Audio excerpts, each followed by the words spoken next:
5 Star Trek movies and TV shows I predict will happen within the next 10 years. If there's one thing history has taught us, it's that Star Trek never stays dormant for long. Every time the franchise seems to be slowing down, someone at Paramount comes along with an idea, a pitch, or a bold new creative vision that reignites warp drive. In the last 10 years alone, we've had Discovery, Picard, Lower Decks, Prodigy, Strange New Worlds, and a never-ending carousel of movie rumors. Looking ahead, the next decade will be no different. In fact, I'd argue it'll be busier. Based on current trends, existing seeds planted in canon, and Paramount's apparent willingness to experiment, here are my 5 predictions for Star Trek movies and TV shows we'll be talking about by 2035. 1. Star Trek Legacy Live Action Series. If there's one Star Trek project with enough buzz to materialize before Warp 10, it's Star Trek Legacy. Terry Matalas, the showrunner behind Picard Season 3, has already pitched it to Paramount. The concept? A follow-up series centered on Captain 7 of 9, her crew aboard the USS Enterprise G, and a mix of Picard-era favorites alongside new characters. The fan demand is so strong it's practically gravitational. Every time Legacy trends on social media, Paramount execs must hear the collective voice of the fandom yelling, "Make it so." It also makes sense from a business perspective. The Picard cast and sets already exist. The story threads are wide open. What's up with Laris, Jack Crusher's Starfleet career, the mysterious threat from the old Borg tech, and Legacy offers an accessible jumping-on point for both newcomers and longtime fans.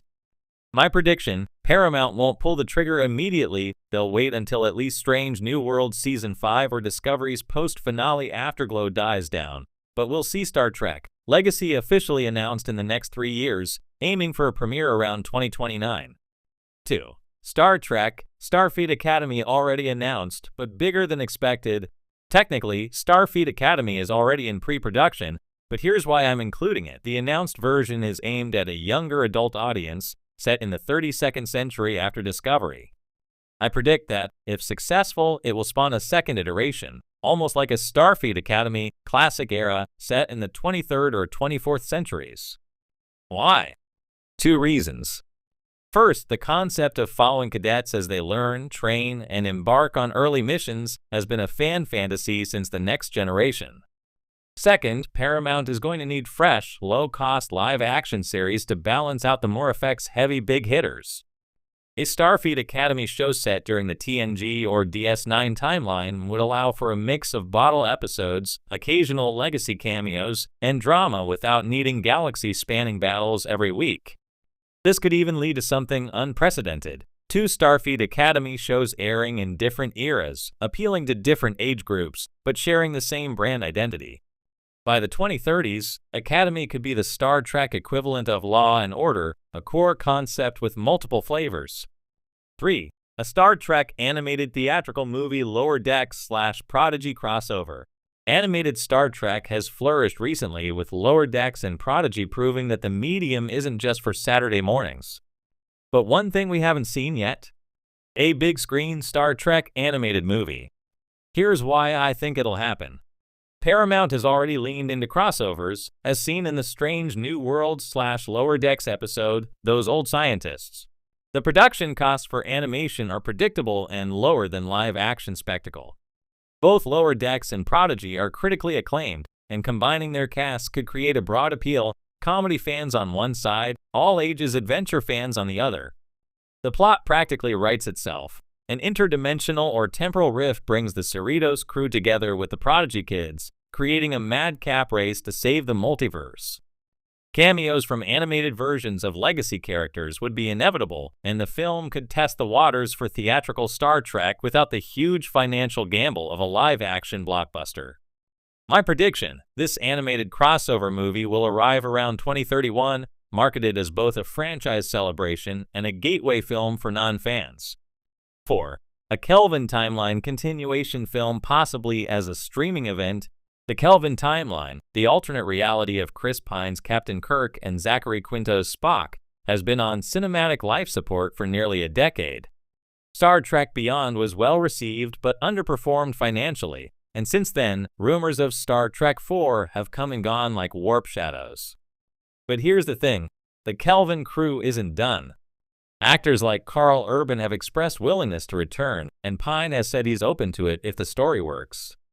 With streaming now an option for big-budget content, Paramount could reframe the next Kelvin movie as a special event on Paramount Plus, bypassing theatrical risks, while still giving fans a satisfying conclusion.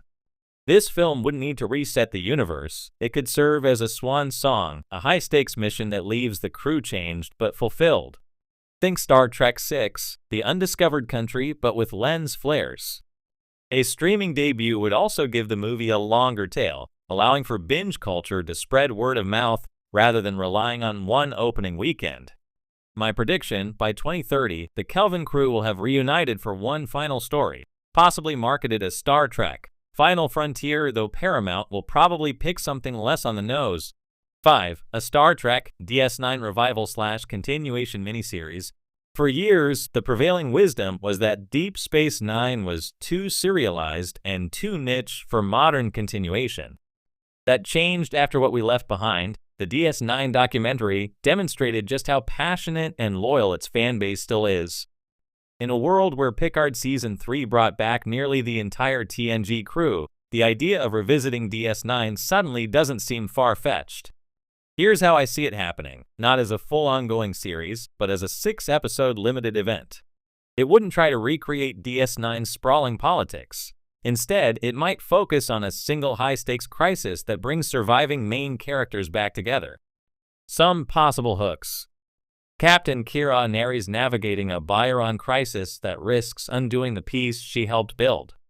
Dr. Bashir leading a secret medical mission into Dominion space. An older Jake Sisko documenting a mystery connected to the Prophets. A DS9 revival wouldn't just be nostalgic. It could explore consequences of events set up in Picard Season 3, like changelings operating in the shadows. It could also serve as a thematic bridge between Picard-era storytelling and the next generation of Star Trek shows. My prediction, this will arrive around 2032 as a Paramount Plus prestige miniseries, directed by a mix of returning cast members and newer Trek creatives. Why these predictions make sense. Looking at the history of the franchise, Star Trek tends to oscillate between eras of concentrated storytelling, multiple shows sharing a timeline, like the TNG DS9 Voyager years, and experimentation like the post-Enterprise reboot phase. We're currently in the experimentation stage, trying out different tones, animation, and formats, but within the next 5 years, Paramount will likely consolidate that creative energy into a tighter, more interconnected era again. That's where Legacy, Academy, and the DS9 revival come in.